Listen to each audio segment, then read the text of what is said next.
ॐ यज्ञाकृतौ दूरमुदयदैवं ततो सुप्तस्य तथैवैति दूरङ्गमं ज्योतिषां ज्योतिरेकं तन्मे मनः शिवसंकल्पमस्तु।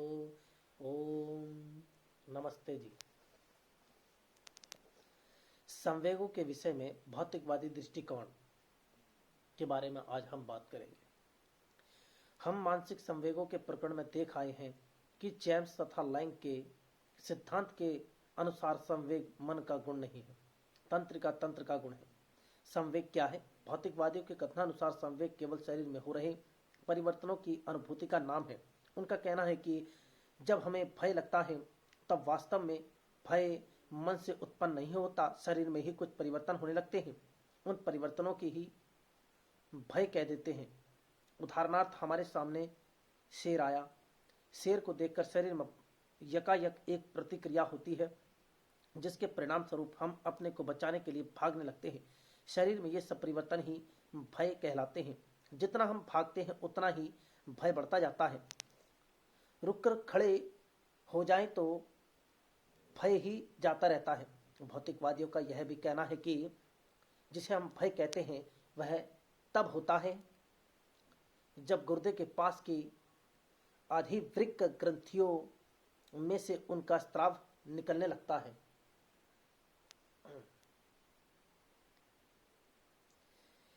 इस स्राव के निकलने पर शरीर में जो परिवर्तन आ जाते हैं वे ही भय का कारण है। मन भय का कारण नहीं है। संक्षेप में भौतिकवादी दृष्टिकोण से भय का आधार मन नहीं शरीर है।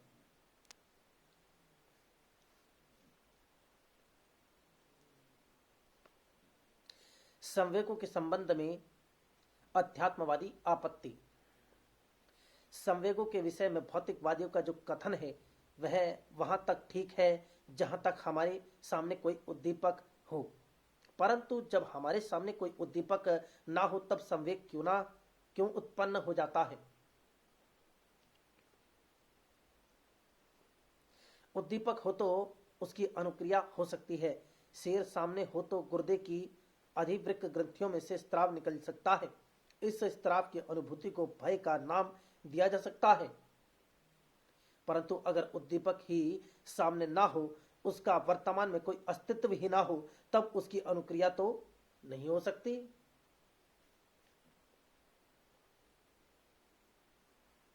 उदाहरणार्थ, मुझे पार्लियामेंट में 500 सदस्यों के सामने व्याख्यान देना है। अभी व्याख्यान देने में एक दिन बाकी है, परंतु उस समय की सोच में ही मुझे घबराहट होने लगती है। यह घबराहट क्यों होती है? व्याख्यान देने का समय तो अभी आया नहीं। पार्लियामेंट के सदस्य अभी सभा स्थल में जुटे नहीं। उनकी उपस्थिति का प्रत्यक्ष प्रभाव मुझ पर हुआ नहीं। फिर यह घबराहट कैसे? इसका यही समाधान हो सकता है कि घटना की मौजूदगी के बिना हम में जो घबराहट आदि संवेग उत्पन्न हो रहे हैं, इन संवेगों के कारण शरीर में पसीना भी आने लगता है। इस सब का स्रोत शरीर नहीं, मन है, चेतना है। इसका यह अर्थ हुआ कि शरीर में हो रहे परिवर्तनों का मन पर प्रतिबिंब मात्र नहीं पड़ता। मन संवेगों द्वारा शरीर में परिवर्तन उत्पन्न करता है। यह बात और अधिक स्पष्ट हो जाती है अगर हमें पार्लियामेंट के 500 सदस्यों के सामने व्याख्यान देने के स्थल में 500 विद्यार्थियों के सामने व्याख्यान देना हो। तब हमारे भीतर घबराहट के स्थान में उल्लास का भाव उदय होता है। दोनों अवस्थाओं में घटना वर्तमान में नहीं हो रही, भविष्य में होने वाली है। दोनों अवस्थाओं में श्रोताओं की संख्या 500 है, परंतु दोनों घटनाओं को सोचने पर मन पर प्रभाव एक दूसरे से उल्टा होता है। पहले तो घटना सम्मुख न होने पर इसकी प्रतिक्रिया ही नहीं होनी चाहिए। किसी तरह हो भी जाए तो एक सी होनी चाहिए, दोनों में भेद नहीं होना चाहिए। इसके अलावा एक और आपत्ति भी खड़ी होती है। अगर भविष्य की सभा 500 श्रोताओं के स्थान में 499 श्रोताओं की हो तो उसकी प्रतिक्रिया भिन्न होनी चाहिए।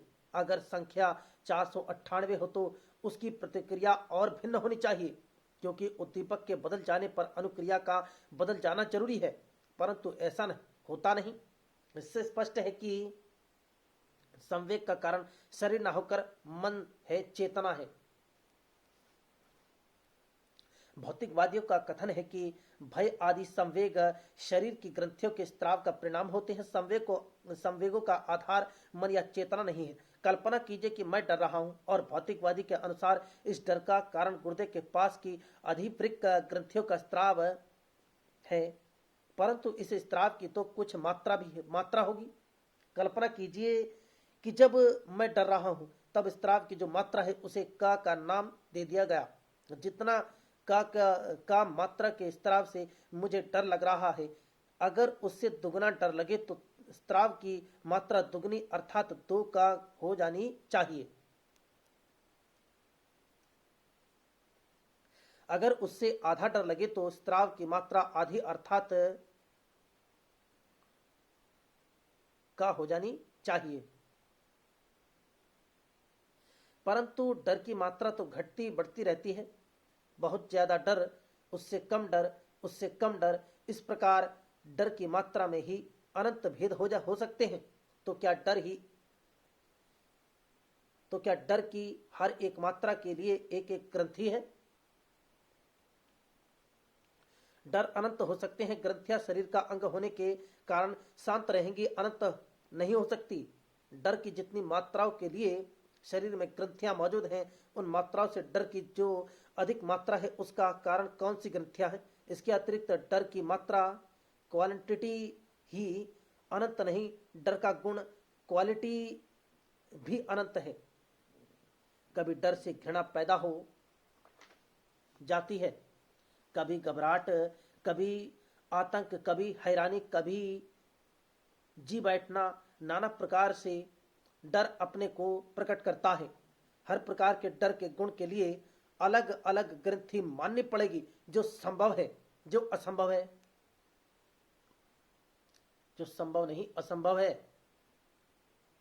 क्योंकि डर की मात्रा और डर के गुण या प्रकार अनंत हैं। ग्रंथियां इस सीमित शरीर में रहने के कारण शांत हैं। उक्त कारणों से संवेगों को शरीर की ग्रंथियों के स्त्राव का परिणाम नहीं कहा जा सकता। संवेगों के लिए मन जैसी चेतन सत्ता का मानना आवश्यक है। अर्थबोध। हम अपना अध्याय यहीं समाप्त करते हैं। आगे की बातें अगले अध्याय में।